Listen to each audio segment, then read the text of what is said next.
What is going on, beautiful people? Welcome back to the 817 podcast, where we talk about the lovely city of Fort Worth, Texas. We get into politics, business, culture, news. If it impacts you as a Fort Worthian, we discuss it. We give you one big story, 3 short stories, wins, losses, and actions.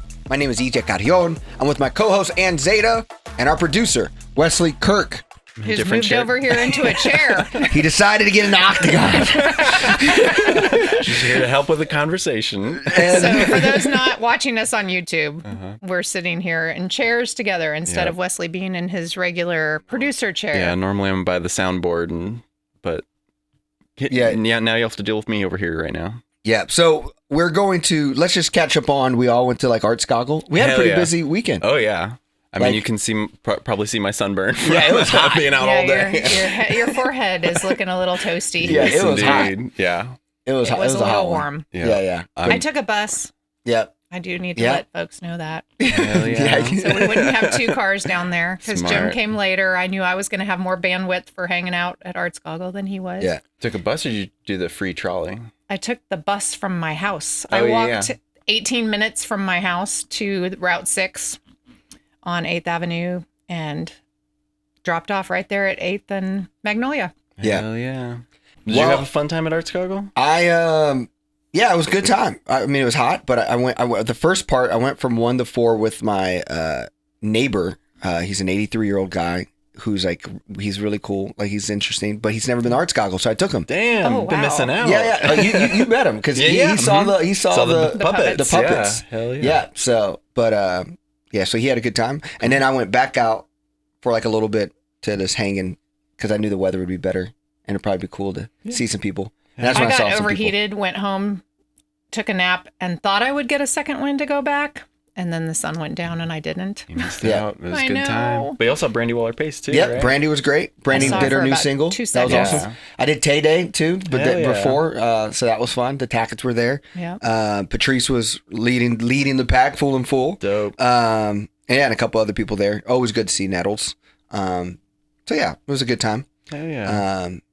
What a day. But we got a big weekend next weekend as well. Yep. We got No Kings. No Kings, our 817 Gather. So if you've never been to a Gather, how would you describe what we do at the Gather to people who've never been? I think that the Gather, it kind of came out of people listening to the pod and then wanting to kind of form community with other people that listen to the pod. Yeah. So when we offered up getting together in person and invited people to come, people started to show up. And we do some community building exercises that we always share with people who are new, that they can feel uncomfortable the first time you do it. But every single person to a T, I don't know anybody that hasn't come away after doing it the first time with a little bit of uncomfortability saying, I really like sun, moon, stars. Yeah. And that's I think the importance to know is that, it's a lot of listeners, but then now we've been doing all the activism that you've been seeing and organizing. It really stems from the Gather as well. Yeah. So if you're someone who's man, the world is on fire. I need to do something, and where can I go? The 817 Gather is where you're listening to people who also listen to the pod, but they're also ready to put their feet on the ground and start moving. Do something. Yeah. And so the way I always explain it to people is it's a place to make friends, build community with folks who want to improve the city. Yeah. So That's way more succinct than what I said. That's every third Sunday, and next November will be a year. Hell yeah. Yeah, of us doing it. So that's pretty cool. Yeah. It is. So we can see you guys there. All is well. So the big topic was actually led by Wesley today. The big story today. Yeah. I when we were thinking of what the big story should be today, there's something that's been churning in my mind for quite a while now. Is the question: what does it mean to be progressive? Because I find it odd how some people bristle at that word, and how some people keep calling us Democrats, which I mean, I would never call myself Democrat. I always use the word progressive because it just fits more of the worldview that I have and want to live in, and the policies that I want to push forward. But I also realize that a lot of times we all have slightly different definitions of what that word means. And so I thought it'd be very good on this podcast to talk that through together. And I mean, especially if we're running a podcast about the news in Fort Worth and how to make change through a progressive lens, let's figure out what that means. What does that mean? And I think we should also pull back, because I also believe that there's a lot of people who never even heard the word still. Like, and I think that's or they've heard it and have no definition in their mind of what that means. Yeah, but I'm even like, I think like even like once I get into, like if you're getting into a conversation with somebody about politics and then you start saying, oh, well, you know, I see myself as a progressive. There's times when people are like, what do you mean? Yeah. I get into those kind of conversations still. So I think there's a lot of education there. People who I there. think are like-minded and I think would fall into that same category will say, oh, I don't like that word, or I don't agree with that. And then again, to your point, what does it mean to everybody? Mm-hmm. Yeah. So what did you do when we first started talking about this? Because I'm sure Wesley is thrilled that the way you came up with the definition of what it is to be progressive. I typed it into Wesley's favorite friend, ChatGPT. His name is Cinco because he's on 5. So Cinco said, you could just use a dictionary. Go for it. I said, progressives means more than just holding certain opinions. It's a worldview and approach to governing rooted in the belief that society can and should continuously improve to become more just, equitable, and humane. I would love anyone who doesn't like the word progressive to point out to me in that definition what you don't like about it. Exactly. I'm like, who would not want that to be the case? I mean, I know we run into people constantly who don't want change. And so we get a lot of people who just resist any kind of change. But I think in this case, we're saying, I mean, if we're honest, change is inevitable. Exactly. Things have to change. That's wild to me that anyone would be against change. To think like in all of human civilization, if we just kept with that, didn't change, like what kind of world would that be? Yeah, I think at this point, people are like very comfortable with the way they live and what's around them. And so they're like, we don't want this to change. But that's the there's so much NIMBYs that I'm change talking that got about. them to that point. Yeah, they're just So, not being honest with that, probably. It kind of gives some core principles of progressive belief in progress and reform. At its heart, progressivism is about actively seeking change rather than preserving the status quo. Progressives see society as a work in progress, one that must evolve as our values, knowledge, and challenges evolve. This means updating outdated systems, laws, and institutions, questioning entrenched power structures that perpetuate inequality, push for bold reforms instead of incremental tweaks when the situation demands it. I think it's probably best to stop at each core and maybe see what you guys think of that. And I think because where this one resonated with me is I think that's why we're doing what we're doing in Fort Worth. Like the reason why we're so active at council, the reason why we're so have a flashlight on the actions that the mayor does is because we're looking at these things. And then when you talk about stuff like the library last week, you're thinking about What's the next iteration? What's the next iteration? Mm-hmm. So yeah, I agree with that. And I think that in that incremental change versus bold innovation, I think speaks to me because I've been very much like incremental change, working with people, convincing them of the thing and doing it incrementally. And then that looks like it's being kind of wiped out in these times and at this moment. And so bold innovation, I think, is an important aspect of what we need to be looking at currently. But having honest conversations about those things is also important, and including the people whose lives are impacted by it. And I think in the past, we've always done it this way, is a mantra that has held Fort Worth back. Yeah. And so I think having newer people here that have different ideas and then convincing. Challenge the status quo. Yeah, exactly. I think that's all good. I agree with that part of it too. Well, and also too, if Republican politicians are going for bold policies that hurt people, harm people, set the world back, you can't fix that with incremental change because we're already, even before they did that damage, we already weren't in the world that we need to be living in to make sure that everyone is taken care of. So to let them take 10 steps back and we're going to take a half step forward every few years, like that's never going to get us to the world we want to live in. And so it requires bold changes to leap us at least back to where we were and then start moving forward. Yeah. I mean, if I look back to when we put in place the Race and Culture Task Force, that's a really good example because I think that started out as a bold action, but then we tried to implement it in teeny tiny little increments that never got us anywhere close to where we needed to be. And so to your point of being just falling now that so far got back. rid of DEI in Fort Worth. Exactly. Like, how is this the same Fort Worth where we made the Race and Culture Task Force? Exactly. Yeah. And I think that's an example of, because I think this is also an example of difference between like maybe a moderate Democrat and like progressive Democrats is like that the speed and how you think we should move. And how you look in the sandbox there, yeah. Where, and my fired up on this is like Donald Trump is a great example of someone who was bold on his ideas. And in 10 years, less than 10 years, he went from a candidate who only got 11% of vote in the Republican primary to this, what we have today, and all the change that has happened. Yeah. Even just this year, like they've accomplished a good chunk of Project 2025, and those are horrific, bold policies that do a lot of damage. Yeah. Well, and also you're talking about moderate Democrats with this incremental change thing. One thing that I always get concerned with is the focus on compromise and how that is a solution.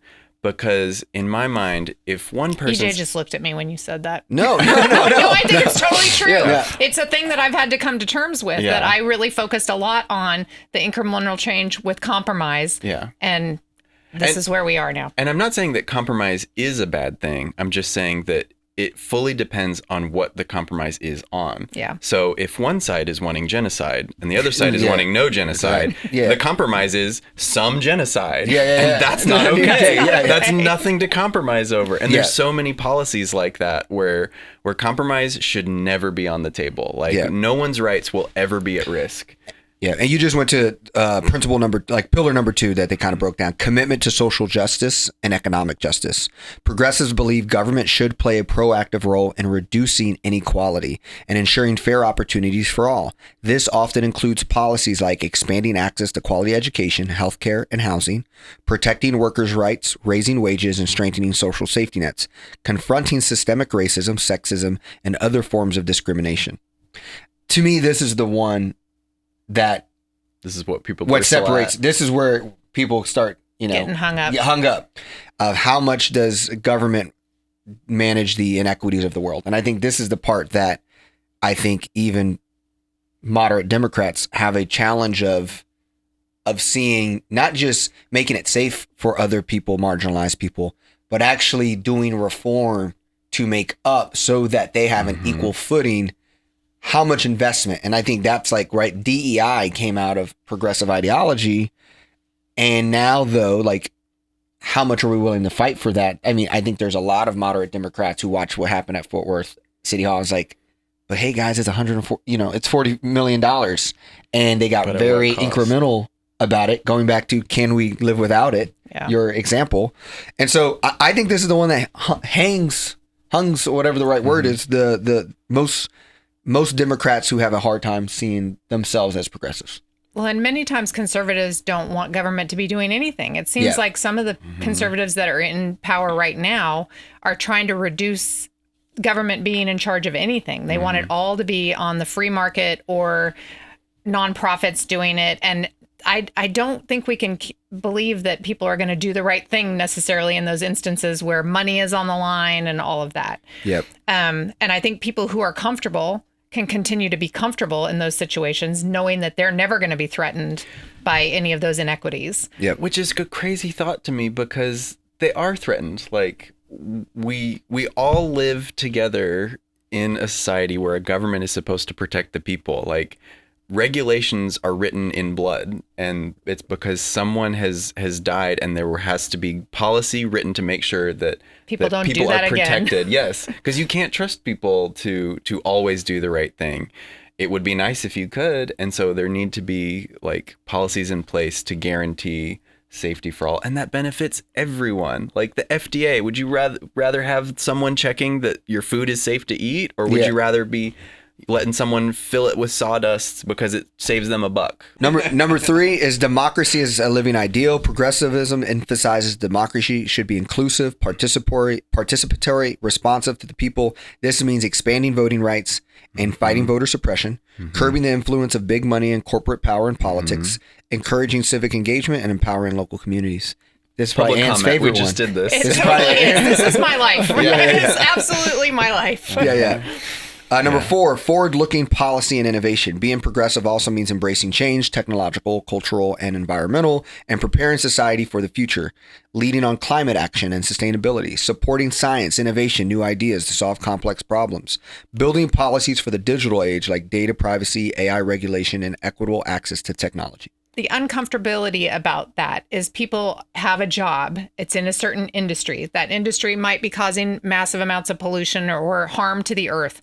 We want to try to move away from that. People think they're going to be personally harmed by that. But that's where we have to have conversations about evolving into something else that isn't harming the earth and allowing people to be retrained in order to do the new jobs that are coming in the future and not just continue to be so focused on like oil and gas, for instance. Yeah, exactly. Because like when people think of Texas, they think of oil and gas. But I have to keep reminding people that Texas is the capital for green energy in the U.S. Yeah. And it's like if we leaned into that more, there's so many more jobs in that are going to be around longer, like way past once we run out of fossil fuels. Yeah. So it's like, why can't we lean into that more? I know this is the part that you and I are going to disagree with the most because because of the technology and the role that plays. Because I want to live in a solar punk future, and you want to live in a cyberpunk future.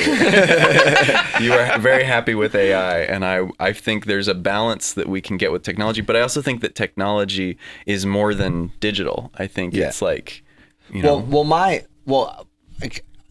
I'm not a religious person, but if I had a religion, my religion is that our responsibility living on this earth for 100 years, if you get the privilege to, is to do everything you can in your power to make sure human evolution is moving up and to the right, and it's continuing to get better to be a human.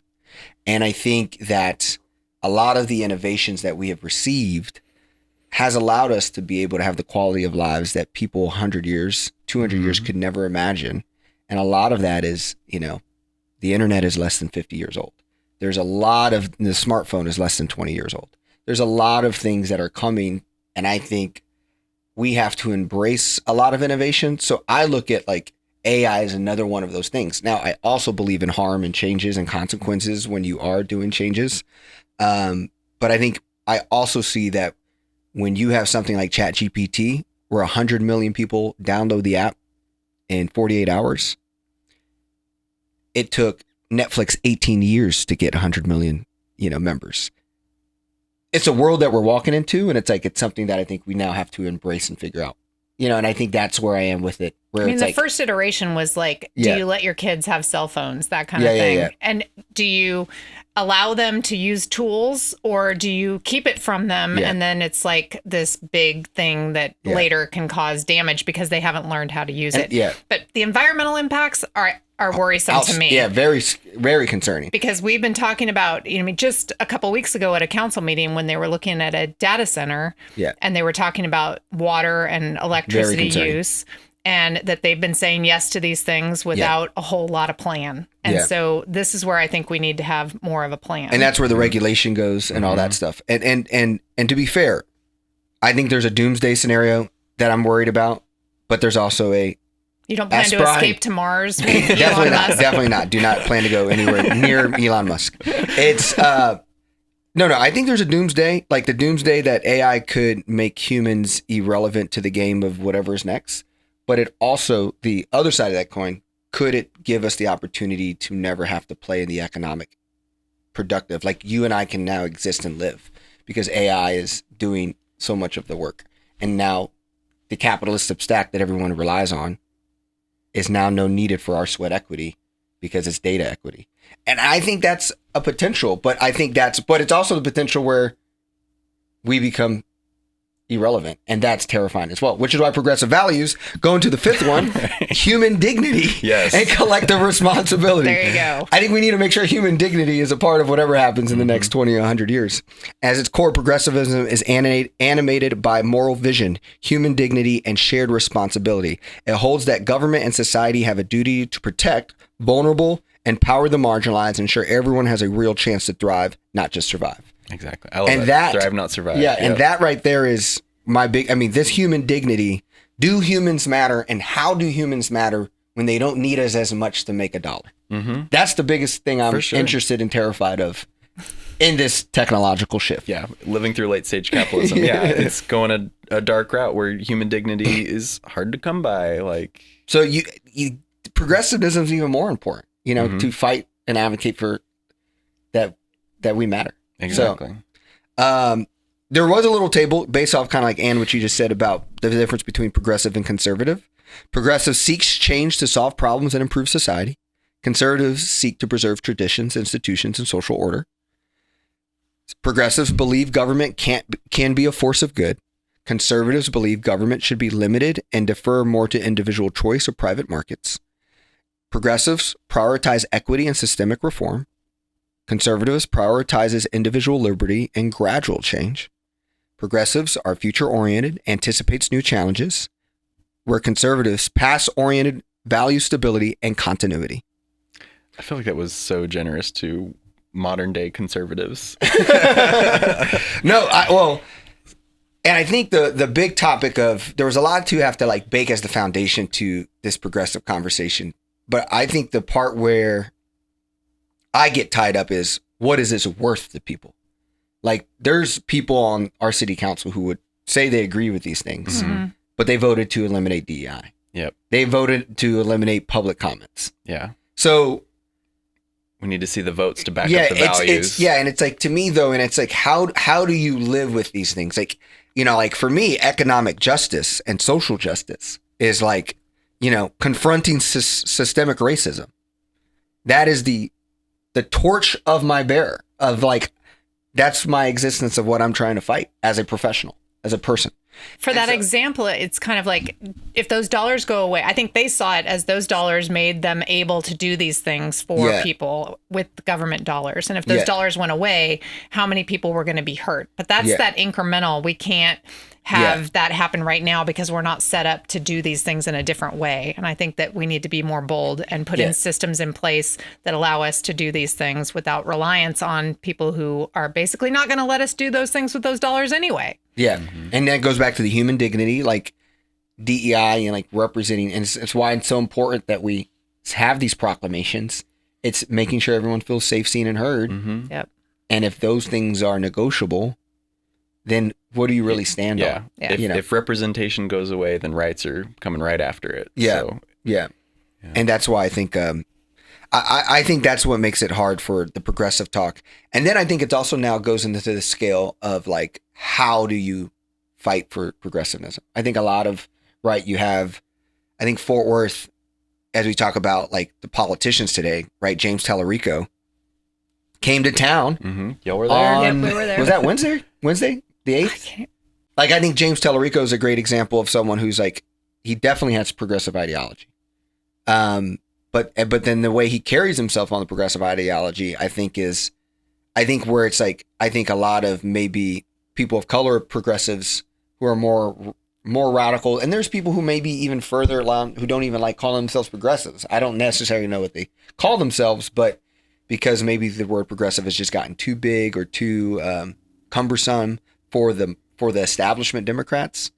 But I think the thing about Tallarico is like, how do you go at living progressive values? And then like, how do you fight for progressive values? And I think that's often the times where I think like this scale of us even is just like, EJ's very hard and strong and very loud. And then like, I would say Ann's very like thoughtful and kind and respectful to how to move through it.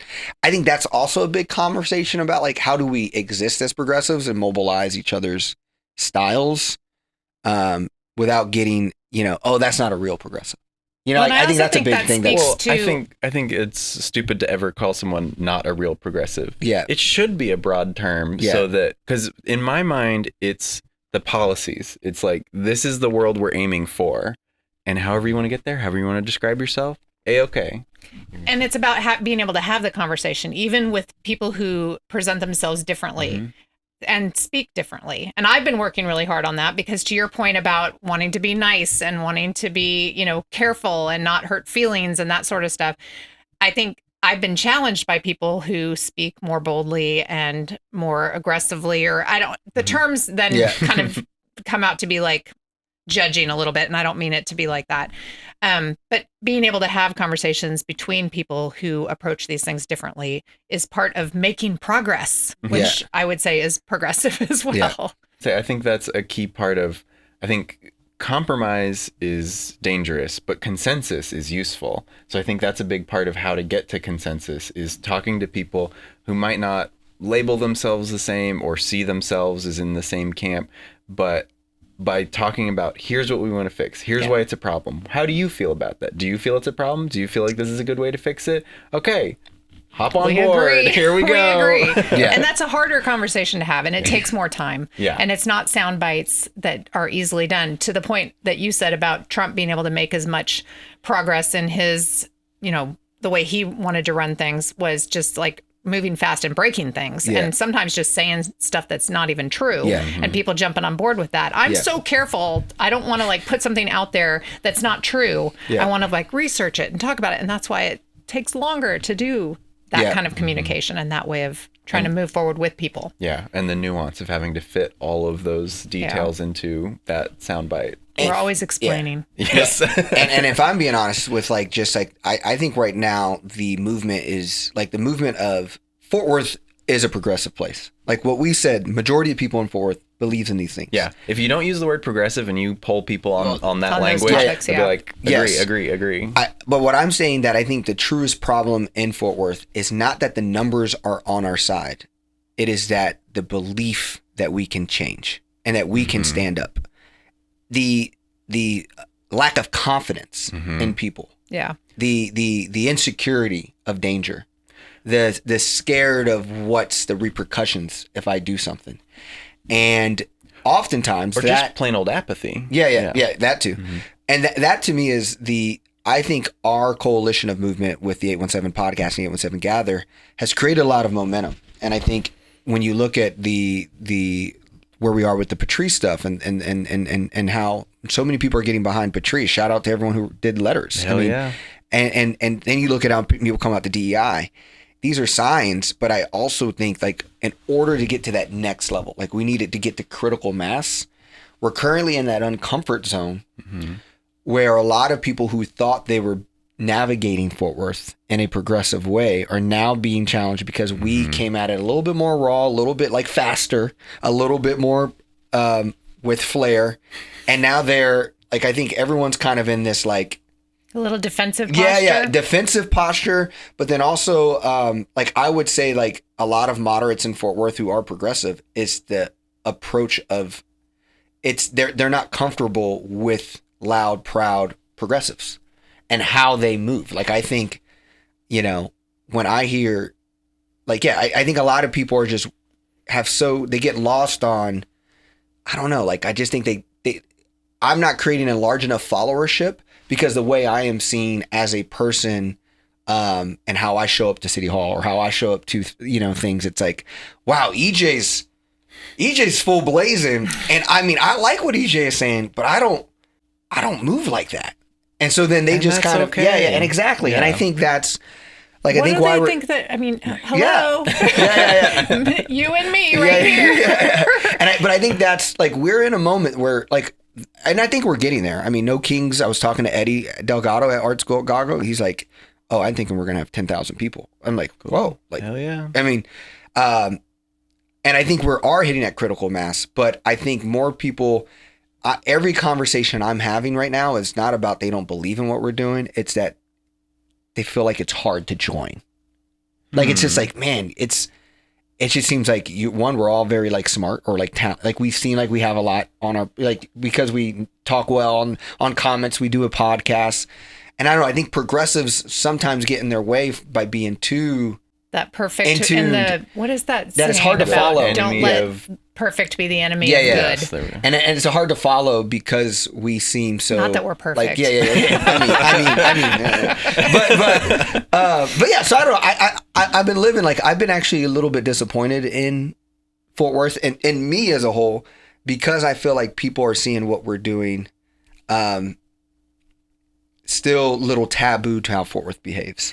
Rather than having hope to it. I think there's such a range of things that people can do. And I think maybe that's something we could do better is describing how people can plug in, because there's so many things that they could plug in on that will make a difference. Yeah, absolutely. And it doesn't have to be public speaking if that's Correct. something that, and believe me, I drive myself crazy preparing for public speaking. I might not look like it when I'm actually doing it, but preparing for that is excruciating. Just the anxiety of it. Yeah. I'm excited for my public comments on Tuesday. You're ready for it.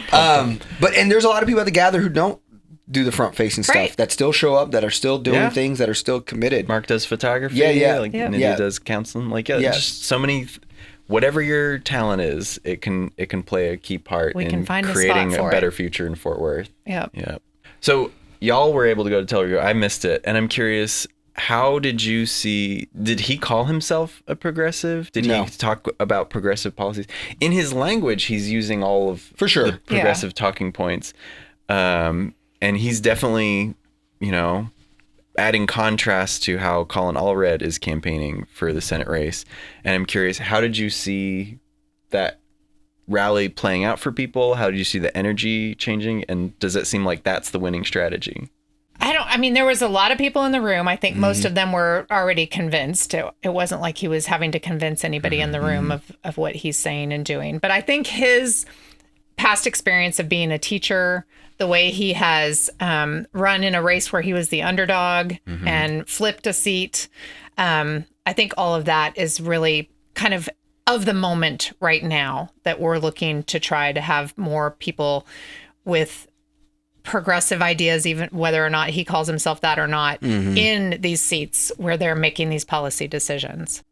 Again, big kudos that it was in East Lancaster. Like, anybody who comes to do an event right across the street from the Salvation Army in East Lancaster, you got my support on you're out here trying. You could have put this anywhere.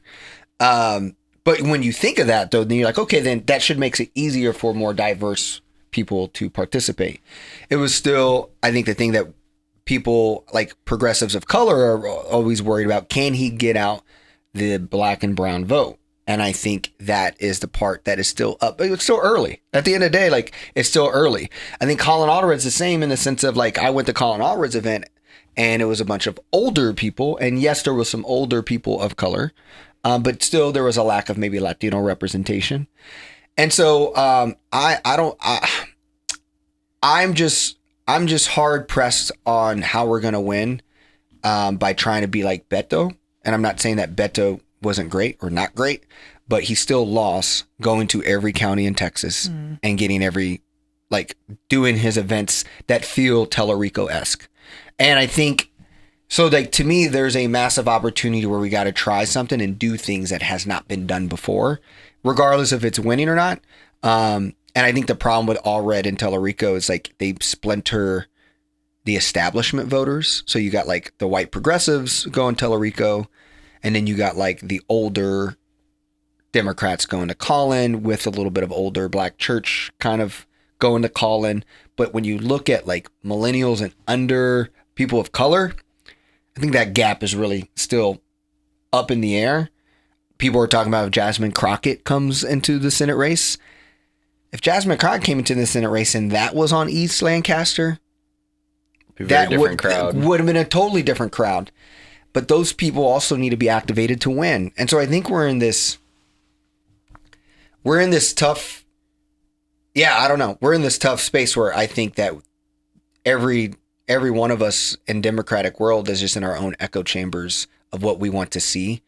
And it's a lot of different versions. And so it's hard to get everyone excited about the same person. Well, it's a primary. Yeah. And that's what primaries are for. And the fact that there's actually multiple exciting candidates in a Democratic primary in Texas, I think is progress. Yeah. Yeah. And so as long as people support who they support in the primary and then everybody gets behind whoever wins in the general, then I think that's a good thing. And then you also have candidates, and most of these candidates have run for something before, but in smaller races, in more local races, having more people run for things. In the past, people would be like, a Democrat can't win. We might as well not even try. Yeah. And I think that's where you end up with no bench. Yeah. And you also guarantee no bench because no opportunity for people to get experience doing these things. And in the past, for local races, it was like if you served on a board or commission, then that you had to go through those steps, and that was what your bona fides were when people asked, why should I support you in this? City council specifically. And Which I think is funny now because every year there's so many wildly unqualified people who are running for city and council. I don't think that's what I mean. I think that sometimes that's where they come from, but I think the future that we're moving into are people who've done things in the community, not necessarily following those steps of serving on a board or commission, but actually done things in the community that are for people. And I think also it's not affiliated to the party. I think that's the other parts of people. Like, that's why I just think my current political thesis on this challenge is that we first got to go win where we should be winning unapologetically. And that is our big blue cities. And unfortunately, if you poll our big blue cities and how progressive or even more things that our blue cities are, then you look at our council and our mayors, they do not reflect the areas where it should be easy for us to have representatives that reflect us. So I'm a big believer, before I can even think of the Senate right now with Tellerico, I think I'm focused on how do we make all of our big blue cities blue, and actually represent us, because those are ones that we have no excuse not to be winning. Yeah. And then I think why that's also important, going to a lot of things that Wesley talks about, is that's nonpartisan, and that's all community-based values, community-based policies. So now you're going to be able to get very authentic voices rising, that bench you talked about. So once you turn those cities blue, now you're starting to see some very new faces that were very focused on maybe South Dallas or maybe on the border of Texas. And now you're seeing all these different people coming together.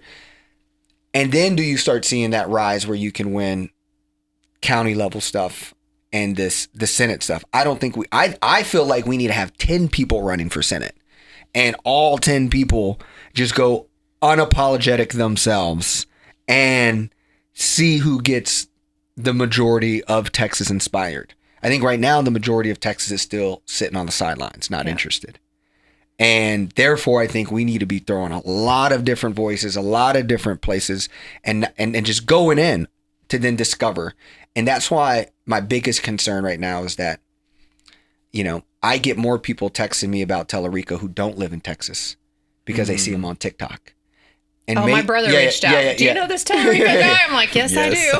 Yeah. My mom is reaching out asking who she should donate to, and my brother's telling her, wait till the primaries are over. I've had people like, man, this guy's the white Obama. I'm like, he is great. Let's not jump that far, but okay. But so and that's where my thing with Tellerico is, I don't know if he's even, Beto had that mix, right? Beto felt larger than life, but then lost Texas. Mm-hmm. And so to me, it's I think... Well, but more lost Texas because of what you're saying. There wasn't the bench, there wasn't the infrastructure to handle a candidate like that. I think they still thought that Democrats couldn't win here, that kind of thing. And, you talked about big blue cities. There's been some crazy, weird backsliding stuff going on in some of those big blue cities. Yeah. I mean, they're undoing complete street stuff down in Houston. Yeah. But that mayor is he claims Democrat. I would say he's a Republican mayor. You're right. And then you look at Dallas, a Republican mayor.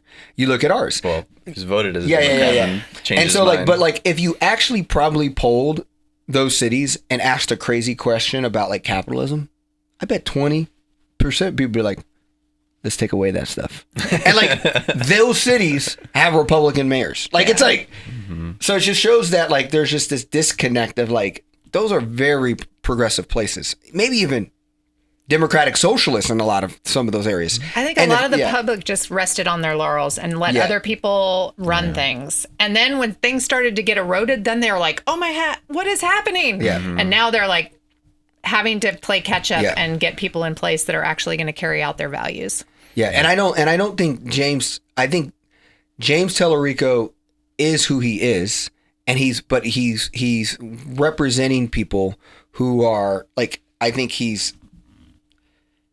told someone me and him are the same age, and they're like, what? I thought he was way older than you. It's because he is portraying himself. He has a little gray tint in his hair. I thought he used to be blonde, but he made sure it's gray now. I mean, and it's trying to grab the religious communities that are done with maybe Trump. And I think it's an important base to activate. I'm not saying that that's not a real thing to like get people connected to, but I'm just, again, the majority of Texas is Hispanic. And there was probably, I'll give them 5%. I'll give them 5%. So it's like, that's the part of how do we wake up that base? How do you wake up that group of people?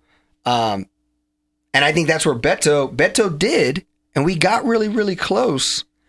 But back then, Beto did something that was unique. It was him. And I think if you look at Beto, you look at Obama, you look at Donald Trump in 2016, they were different. They just stuck to being different. And I don't think we're seeing enough different. That's why that boldness is required. Yeah. And I think that's where I feel like Tellerico is getting so big that maybe he's getting into the like political juggernaut arena so fast that like the space of who he was when he was in 2018, like how can he stay honing to that teacher, that like that youthfulness that he had? Mm-hmm. I think that's going to be his make or break. But obviously, like if it's these two, it's I'll be Tellerico, because I think Tellerico's a progressive. Yeah. I think Colin Alvarez is outright moderate and wanting to collaborate with he's ready to compromise. And I think that's not a space we're in right now. So, but we'll see. So I think the outcome of all of this is that people need to be unapologetically progressive. Yeah. Mm-hmm. Based on the definition that we kind of went through today. Yeah. I agree. My last thing to add on this is you talked about how we need to wake people up to that change is possible. And I have this conversation constantly where I think Republican propaganda has been so effective, where people think that Texas just is a red state. Like we totally forget about Ann Richards, how we had an awesome Democratic governor. And we need to help people realize that most people don't vote. So most people are letting someone else make that decision for them. And if we want change, if we want Fort Worth, Tarrant County, Texas to be better, we have to understand that we can change that overnight. With one election, we can flip Texas into the state that we want it to be, because we say it constantly on the podcast that Fort Worth is the front line of democracy. Tarrant County is the largest swing county in the U.S. And all it takes is you just have to go vote. Obviously, stay informed and listen to the podcast to help you be informed and know how you can make a difference. But change is 100% possible. Like the numbers are there. There are more left-leaning people living in Texas than there are right-leaning people. We've all gotten used to this partisan back and forth and what that means. And since we've talked about, like, if you say what it means to be progressive, most people would agree with that. But we're not seeing that enough being reflected in Democratic leaders in Texas and in Tarrant County. And so I think now is a perfect time to just be bold, to be a bold, unapologetic progressive with specific policies that benefit everyone, especially the most vulnerable people, so that everyone benefits. And just go hard in that direction, and people are going to realize, like, oh, this is worth fighting for. This is worth doing, and this is possible. That if we all believe in it all at the same time, it can happen overnight. Yeah. It's like magic. To me, the issue is with what you're saying is that people aren't excited to vote because no one who excited them, looks like them or represents them is out there. And I am convinced that like the bet we need to make is 10 people running for Senate. And one of them is a hyper LGBTQ, that's the LGBTQ representative. Then you get the Latino who has immigrant parents run. And then you get the black woman to run. And then you get the climate activist person to run. And you just see, who are we? To say that Texas is unapologetically left-leaning, I don't even, like, we just haven't actually ran on left-leaning messaging. So it's just like... Because nobody ever thought it could win. Yeah. So they all compromised and tried to play to the middle and placate and convince people. And that's what I feel like James is still not... Like, he is more interested in making sure to convince the centered groups rather than seeing what's out there. Yeah. And I think maybe he needs to be that because he's going to be the safe winner, but we are giving him that because we're not playing anyone else around him who are actually going deeper in. And what we don't know is, do they actually beat him? That is the part that I think we don't have a test on. Let's have people go in and go into their communities. No, I don't think we have a test on it because I think for decades, we have literally not had people speaking up because they're like, we can't do it here. Like, to Wesley's point, we're a red state. Yeah. And why even bother running judges or anybody as Democrats? Because they're just not going to win. And that's kind of the Eeyore mentality that we've had for 3 decades, I think. I'm a strong believer in the way you view the world makes it more possible for that world to exist.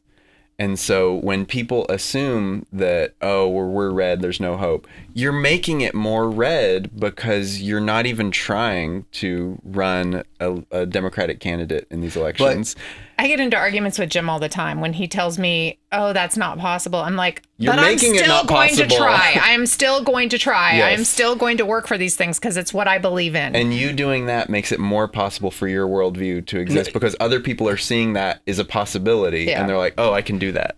And I think the difference is like, yes, you have to have belief, but then you also then have to assess the field in order how to win the board. And that takes self-awareness. Mm-hmm. And I'm just saying that I agree we have the numbers. We're just not getting the numbers a lot. I went to James Tellerico. We had a lot of numbers for a great start, which I'm not saying there was a lot of positives from the win. Yeah. But a big one is if we're not going to get black and brown people out to vote, we're not going to win.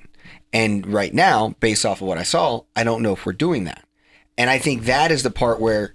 Well, and that the extra battle in that is voter suppression. Mm-hmm. Everything that's being done in order to make it harder for black and brown people to vote and for their votes not to count as much. So there's even more of a challenge to make that happen. But that motivates me to try even harder, I think. I think we should still do it. Yeah, and I think know you think that too. and I think that's the... Again, I feel like I'm like my brand in this politics stuff is just like very like, I don't know what you guys would say, but I just feel like there is tons of people like me. And what I'm saying is like they're young black or brown people. They're the first of their family to go to college. Maybe they got kids now. They're working, but like they are also just 28% of America doesn't believe in a religion. But there is no way someone could come out on politics and say, I'm an atheist and win. You're the largest group in America and you can't say that. And I think the problem is that the biggest, baddest things in America, if the largest block of people in America is unreligious, if the largest block in Texas is Hispanic, why are both of those groups acting so small? And James Tellerico is looking like the big savior, when technically the data shows he's not the majority. That's the part that I think is the big opportunity. Yeah. But I think we're still got to win local city races before a state can be woken up to something like that. This will be reclipped 10 years from now when I'm famous, by the way. Yeah. I was like, this guy was ahead of his time. He knew. He spoke truth to power. All right, so for short story number 1, we're actually breaking news. So this is a exciting story. Renye Tellis is named executive director of the Tarrant County Democratic Party. So for those of you who don't know who Renye Tellis is, he used to be the chief communications officer for the city of Fort Worth. He's going to be releasing a press release that we got access to. But I'm personally thrilled. I think Allison Campolo's thrilled that Renye is going to be our person.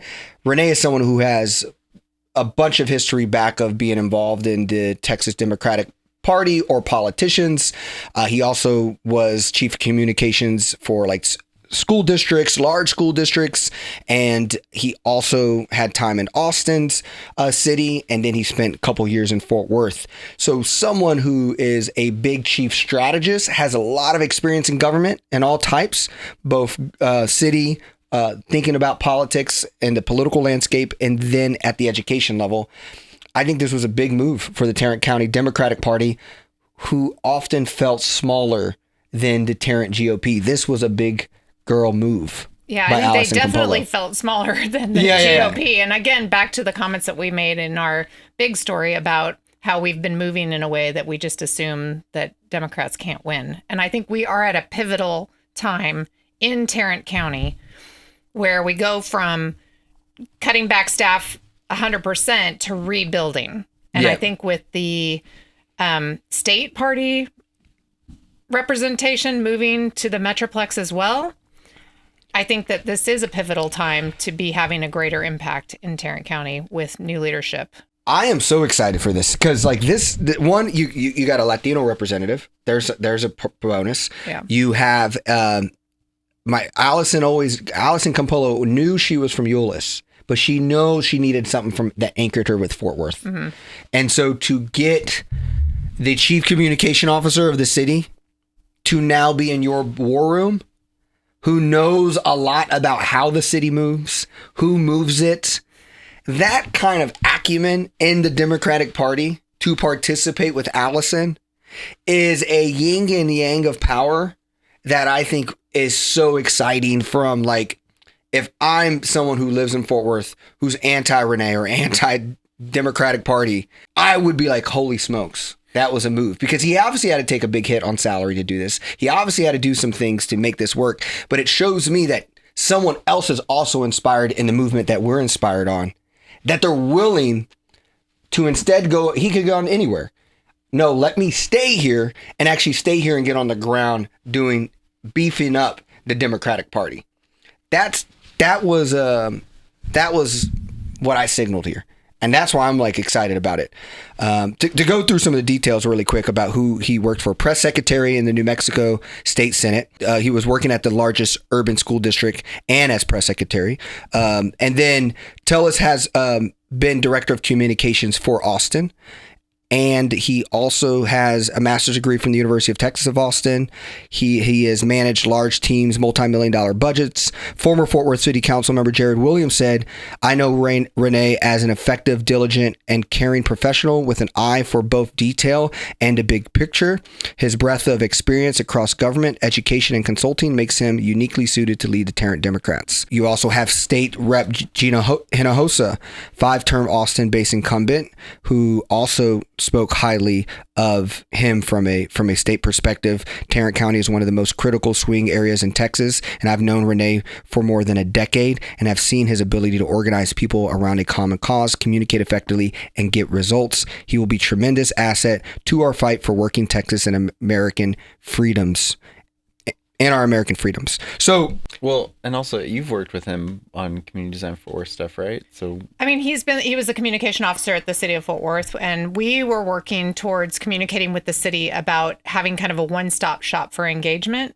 And so we had multiple conversations about ways in which community engagement at the city level could be beefed up. And I think we were moving in a direction to doing some of that. And he was a part of the communications team when we were having those conversations. And so I think he's on board for that, which is what we're on board for, is having everybody be a part of and have a say about and engage with the community in which they live so that decisions reflect the people. He did mention the need and eagerness to support and encourage volunteers who make the party strong. Getting precinct chairs and active committees are where the rubber meets the road, and building community power. I want to ensure they feel supported every step of the way. There certainly are recent motivations that push me to roll up my sleeves and work nonstop. And central to that is my commitment to stand firmly for our democratic values and the progress they represent. And those are all things that identify stuff where people can plug in that maybe don't want to go do the public comment. There's just a lot of different roles that people can play. And I think this is a whole new avenue of those types of things where people can find a place that's comfortable to them. Let's try to use a sports analogy, right? The Dallas Cowboys and the Eagles are rivals. They're both in the same division. All right. And so imagine if you get a Cowboys coach onto the Eagles coaches. That is big because now you know how your rivals' locker room works, you know how they their think, office works, and how they think. Renye knows how the Fort Worth way thinks and moves. He was the chief communication officer of the Fort Worth way. And now to have that person to come and operate the Tarrant Democratic Party in an important time like this is huge for the things that we care and want to see come out of Fort Worth. And the only caveat that I would add to that is that it sounds like you're saying that the city of Fort Worth is the Fort Worth way. And I think a lot of the Fort Worth way I think a lot of the Fort Worth way comes from pressure from outside the city, which the city has acquiesced to. So it definitely has moved in ways that are the Fort Worth way. I'm not done yet. Okay. Hold on one second. I think there are many people at the city that would like to see the city move in different ways. Mm-hmm. And so I think that having someone come from there and now be working on the team that is kind of aligned with what we're trying to accomplish in Fort Worth is a positive thing, to your point. But I think it will actually give people in the city that would like to see the city move in that direction and not be so under the influence and control of the powers that be from the past. They'll be able to move faster and more effectively in that direction with people outside helping make that happen. I think that's what I do on a regular basis is try to influence the city to do things in a different way that's more for the people and not just the old guard. I do think we have to have an episode on what the Fort Worth way is. Absolutely. Yeah, and we've been talking about it for months. So I think that's a good idea. Yeah. And it should be more than just the three of us. Yes. I mean, okay. The whole part is that you go back to the individual contributors. Yes, the individual contributors are more probably progressive, but the operating system of the city is outdated. The actual way how we think of running a city is old. You can't just blame it because you're right. There's external Republicans pushing on the city, but the way the city thinks of how to run a city is outdated. And it's outdated because they don't have the budget to do things in a different way. To your point that we are the 11th largest city and we don't crack the top 25 in budget. They are stumbling along, like you said, with an outdated system that makes it challenging and difficult to do things in the way that we need to be doing things. Yeah. So I think this influence from and pressure from the outside to try to bring that to light, because I don't think most people even recognize that. Well, I mean, I have tons of conversations with city staff employees, and I see that where from the bottom up, it's progressive policies that they want to implement that help the average person. Yeah. But then from the top down, you see a more conservative approach that just squashes those. Lower the tax rate, lower the tax rate, lower the tax rate. It's sounding like... Give cops everything. And it's sounding like that now having someone who wants to lean more towards progressive policies in a position of power at the Tarrant County Democratic Party can make those things get solved a little easier for city leaders, so that some of the policies from and educate the public who are voting on things and showing up in support of things to be in support of those progressive policies that will be beneficial to the community. So short story number 2, we get back to talking about transportation and traffic. And EJ thinks that Wesley and I are going to just say the same things that we always say. And we will a little bit. We will, because it's important to continue to keep people informed. And we do need, if you guys can leave comments or messages on Instagram of what you want for this show, and maybe we need to do a survey, because you're right. I think people love these conversations. Mm-hmm. Yeah. I think we all are thinking about what do people want to hear. And so you guys got to let us know. You want more transit on the show? That'd be great. You want less this, more that? Let us know. I think we argue because different people approach me than maybe approach you. So I think it's all of the above. They want to hear about all the things that we hear about them. Mm-hmm. So I just want to make sure that we're giving people what they want. Because and part of and why also what they need. Yes. Yeah. Yes. So we put together 3 transit traffic related stories because I do this a lot because people have to deal with this every day, and the city's constantly figuring out how they want to deal with it. And it's a lot of money to deal with it. Just dealing with cars requires an insane amount of money. Yeah. Well, the very first article is Fort Worth considers traffic calming changes to better align program to risky areas. This is really interesting because when Fort Worth added on the My Fort Worth app and other places the ability to identify where you thought traffic calming devices and implementation needed to occur, I was super excited because this is the kind of stuff that I want to see happen more to make our streets more complete and safe for all users. But I knew that they did not have the budget to implement these things everywhere somebody might identify as a place. And it also kind of took us back to the squeaky wheel gets the grease mentality of delivery of city services, which is not equitable. So I think this change that they're talking about helps align where these things need to happen. I think people need to be informed that if they turn in, that they see people driving fast on their street, that that's not necessarily going to materialize into a speed bump or a stop sign, because they need to look at other factors. And they have data that shows where these high risk areas of crashes have occurred. And if they're going to stick to putting these implementation devices in places where they need to be, they need to kind of prioritize those. And so I saw a lot of neighborhoods getting disappointed, because there are way more places in the city of Fort Worth where traffic calming is needed than the city has budget to do. And so a lot of people would file things, and this article points out the number that were actually being able to be implemented and all of that. So I think this is a step in the right direction, educating people as to what is proper and beneficial, and educating people as to the limitations of what can actually be implemented. Yeah. Well, and for context, for anyone who doesn't know what traffic calming is, it's generally design choices that are made that incentivize people to drive slower. Because the faster you drive, the more dangerous it is if you hit other cars, if you hit pedestrians.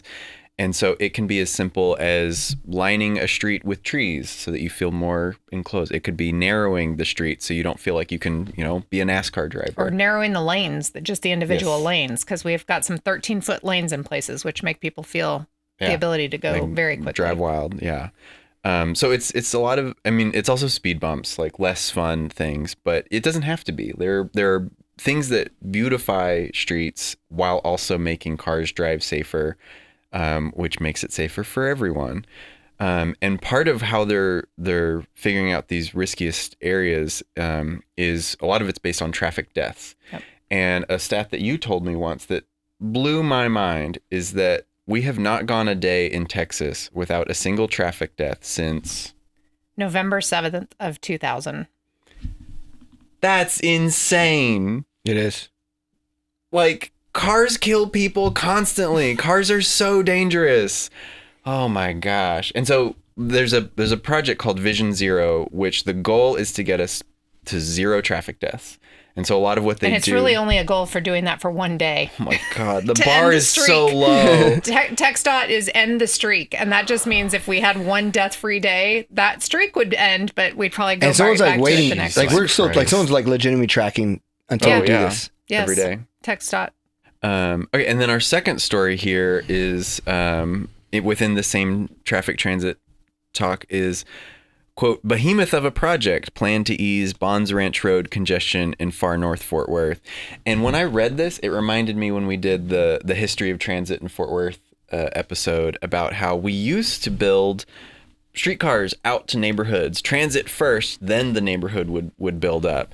And Bonds Ranch Road, my God, is such a perfect example of what goes wrong when you don't think that way. Yeah. Because I remember in high school when I was getting into photography, I would go to Bonds Ranch Road when I needed a long stretch of desolate road because it looked great and there was nothing out there. It was just fields and just a pretty street. And now when I go there, even in the article, they talk about people who just need to commute 1 mile, but it takes them 45 to 50 minutes. Because they've built subdivisions that are all cul-de-sacs. Where there's only one way in or out of the neighborhood, so you have to wait 20 minutes just to turn left. Everybody has to get on that road to go where they need to go.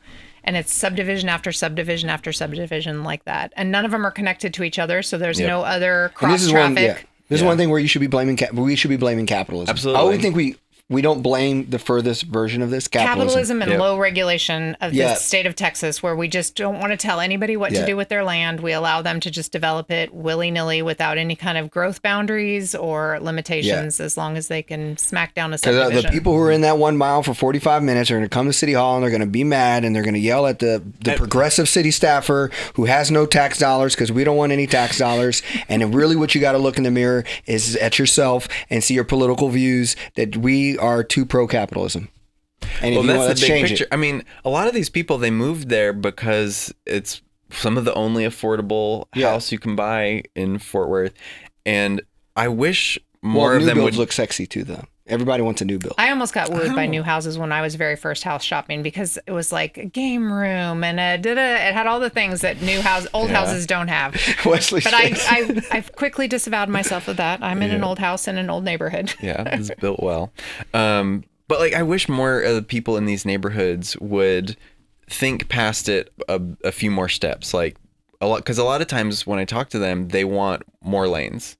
And I'm like, I swear to you, that will not fix this. It will make it worse. Induced demand. That's the phrase that you're looking for. The solution is transit. It is proven the only way that you can reduce traffic is transit. So if money wasn't an issue, how long do you think it would take for us to build a train? Well, I mean, we said it on recently that if you add up all the parking garages they're building for the hospitals, you could build multiple train stations. But those are different pots of money. And also, the longer you wait to build transit, the more expensive it gets. If these neighborhoods were built with transit in mind from the beginning, I get that. This and would I think be to your so point, much it cheaper. does take longer here than it should. Yeah. In other countries, when they're building transit regularly, they can do it much faster. There's all kinds of things that make it. Yeah, China has that like one that's like with the bridge. It's nuts. Since 2008, they have built more train lines. Like it's in the if I see that graph all the time where they overlap the trains that they've built in China since 2008 over America, and it's just a beautiful train system that would perfectly fit with what America needs right now. Wow.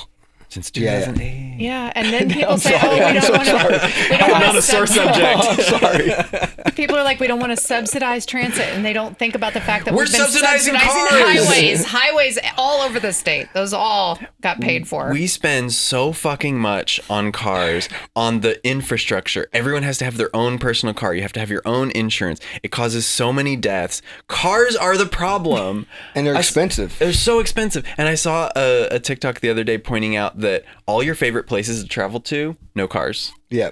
Like, I think that's why Americans love Disney World so much, is it's kind of one of the few places that's 100% pedestrian. Mixed use walkable. Exactly. Yeah.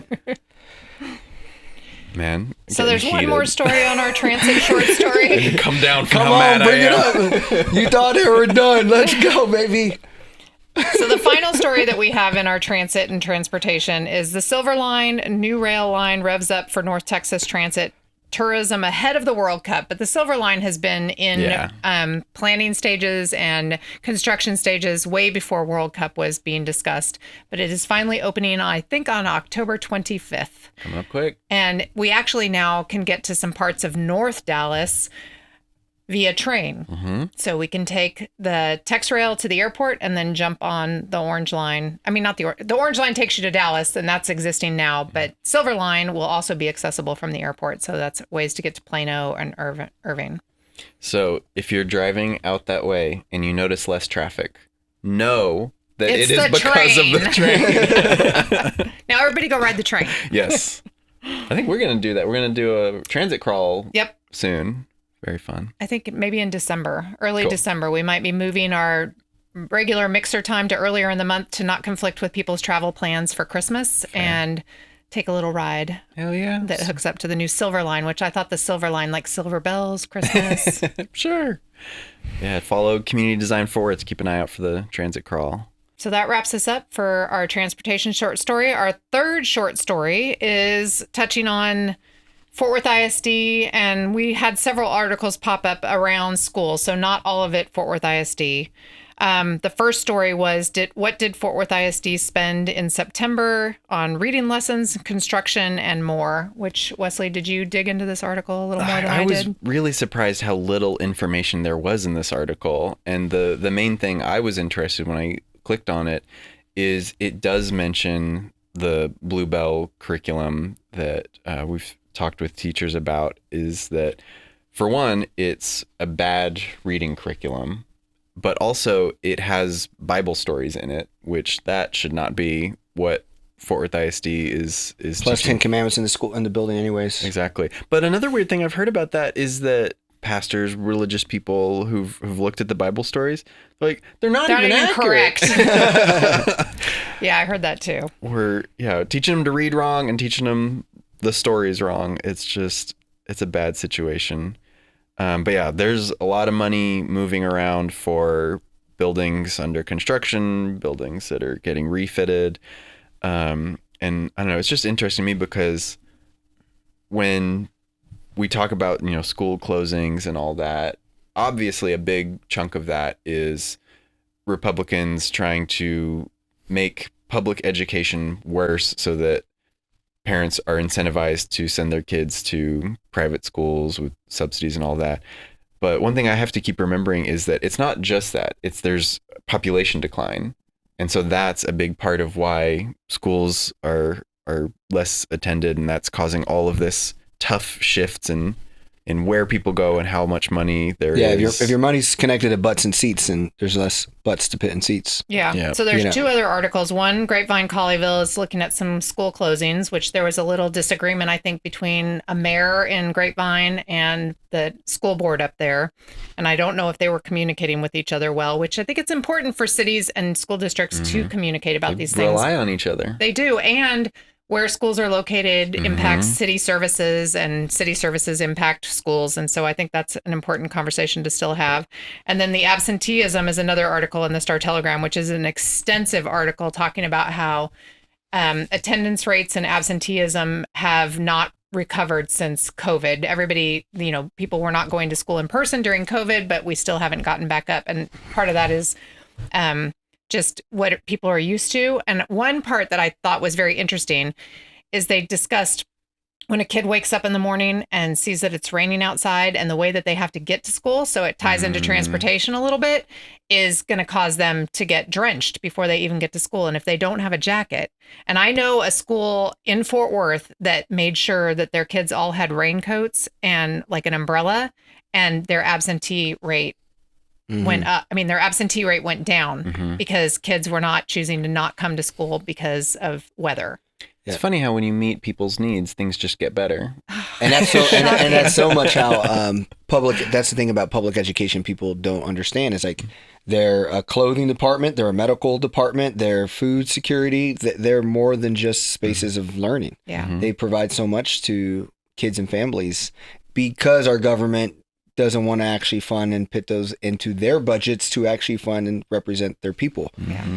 So that's a big one. The thing that I'm going to say here, just as a thing for us to watch in Fort Worth, the whole mayor and yelling about the closing of the school, I wonder to see what's going to happen, because I know it sounds like I'm about to bounce really far away, but I'm interested to see what happens in Fort Worth, because we have a lot of closes on the list coming up around the docket.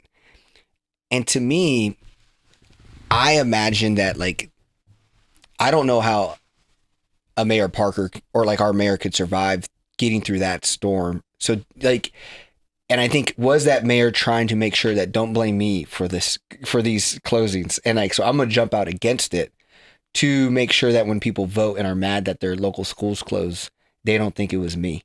And I think I'm interested to see how that works in Fort Worth, because if I was the mayor and I was looking to get out of Fort Worth, I would not run again, because then I don't have to like deal with face the consequences. The consequences of all those schools. Because when you talk about all those schools getting closed in Fort Worth, all those people are coming to vote somebody out. And that to me is what I'm interested to see how that lands in Fort Worth. Well, it's interesting because I brought up the point that it's important for cities and ISDs to work together, because they really are. And sometimes people don't even understand whose role is what. Working through this change is also something going back to progressive values, that you have to be willing to sit down and talk through the change that is occurring, that is probably inevitable, and how do we do it so that it's best for the people involved in the long run. And that's just about having conversations instead of sitting over here on your side and being like, that's not my job, it's them over there. And I think that's what's got us to where we are right now, is not being willing to have those conversations. So as far as school closures, that's something that Community Design Fort Worth has been talking to both the city and the ISD about. Because if they are closing schools, those are buildings in the middle of neighborhoods, because the way schools were built in the past was communities. Proximity. And you walk to school. And the way schools are being built now is mainly people driving from longer distances, campuses that hold more, so they don't have to spend as much money on faculty to staff smaller schools. That's not really my preference, but if they're going to go in that direction, we're going to have to sit down and have some hard conversations about adaptive reuse of schools that are not going to be schools anymore.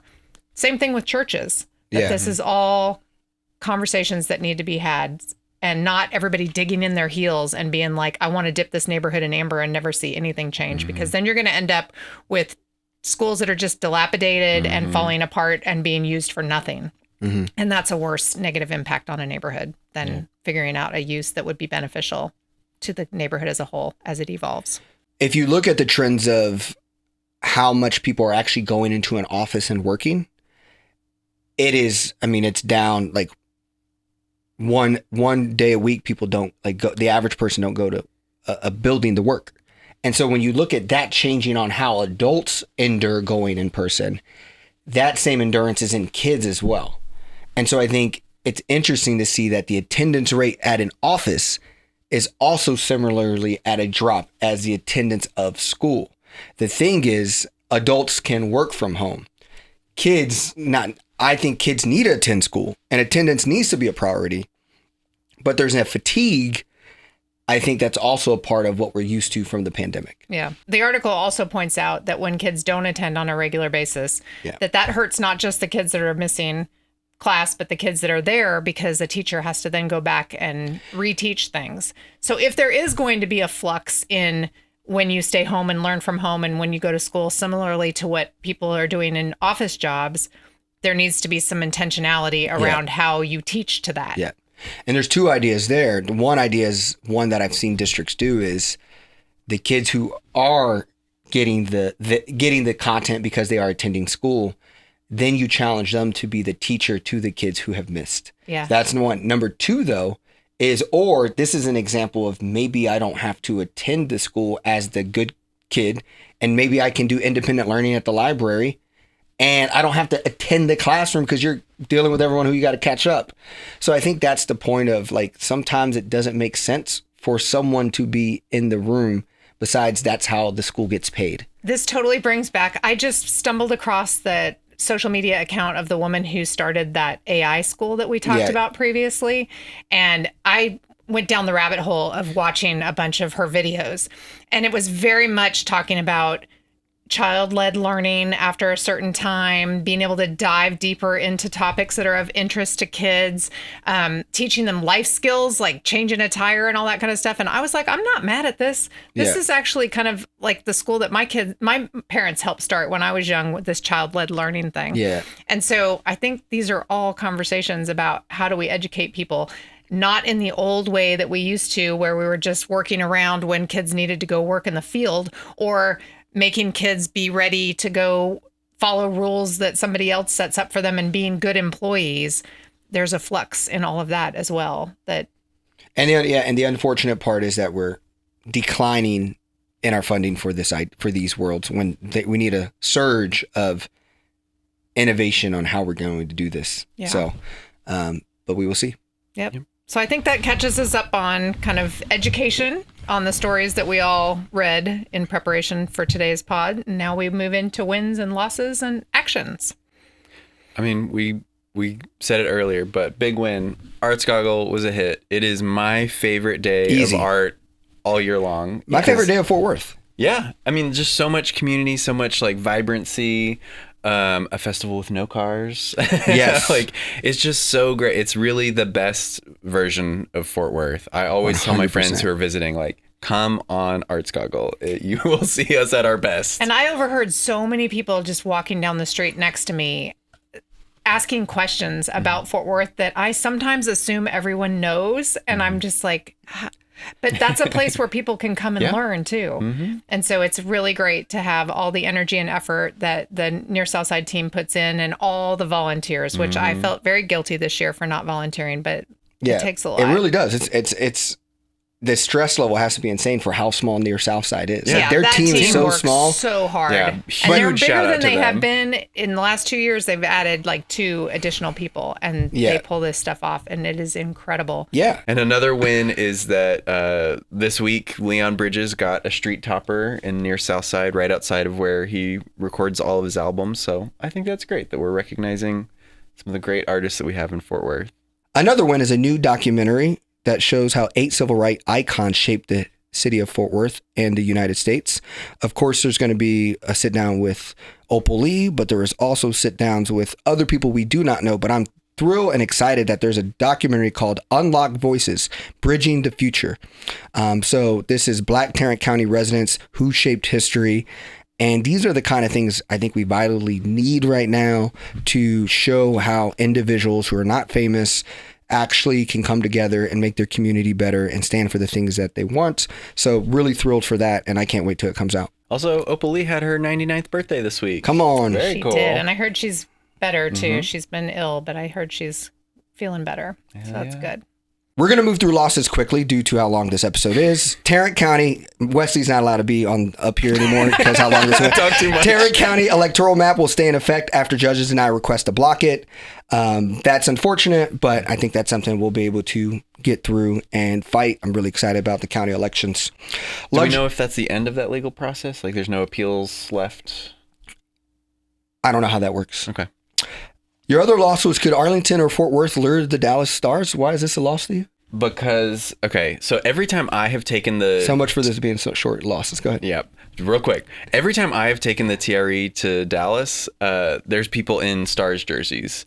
And so it's great that there is an arena that you can take transit to. It lessens how much traffic is around there. You don't have to pay all those parking garage fees. But my worry is if the Dallas Stars move to Arlington, especially Arlington or Fort Worth, and there's not transit, oh boy. Yeah, the article I read said that they were looking at or were talking to some suburban cities, which I think is a terrible idea. They are located right on transit right now, and they need to stay where they're on transit. I think any sports teams in the future need to be figuring out how people can get there without driving cars and having everything surrounded by a sea of parking, which is what we have in Arlington. Yeah. And so I think the loss is that if they move somewhere that's not served by transit, I believe the American Airlines Center is kind of old and needs to be better. And I think now that people have gone to concerts in Dickies Arena and can see what a venue that has good acoustics and all of that can be like. And I was surprised. Dickies Arena is like 15,000 and American Airlines Center is not that much bigger. I thought American Airlines Center was ginormous, but Jim looked it up and said it was like 18,000. That doesn't seem like that huge of a difference to me. Yeah. So if they could move to a Dickies Arena, that would be fine with me. But I would like to have train line, our streetcar system or our rail system, our urban rail system to service that. And that can happen in Arlington too. We can have trains stop in Arlington. Yes. They go right by Arlington. It would make so much sense. I mean, if they want to build a brand new arena, they Build pay it for right it. there. They pay for it themselves. And they do it like, I don't know, south of Benbrook, and they have the text rail line continue all the way down.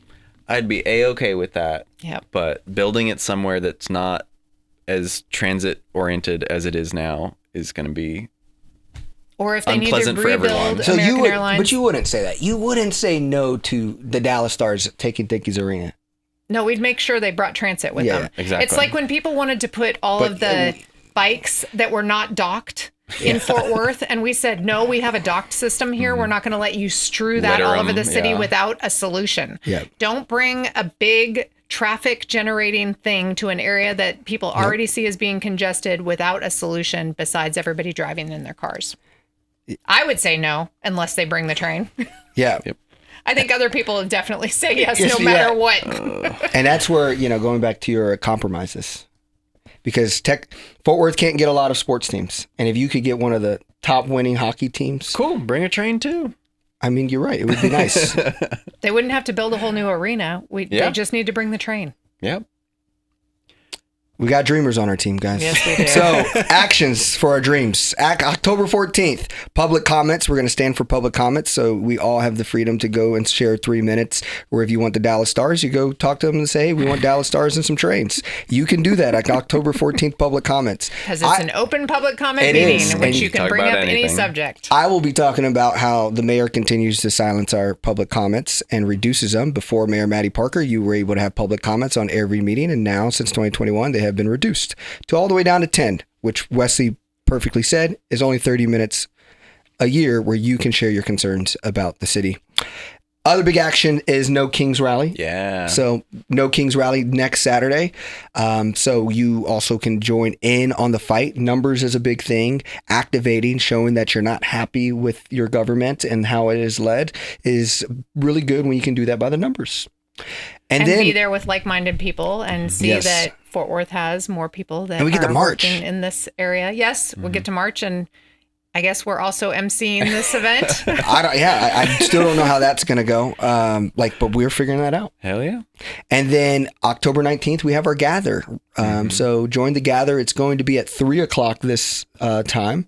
We do it at Blanco and Studios. So if you want to attend the gather, join us and talk about how we can build the future of Fort Worth that we all aspire to have. All right, that's been a long episode because we had Wesley over here joining us, but I enjoyed it thoroughly. So I think Never it is again. something we can do on a regular basis. But we appreciate all of you tuning in to the podcast. And as we always say, please like and share and tune in the future. And we look forward to podcasts of the future and all the things that we're going to come together in person in the next couple of weeks.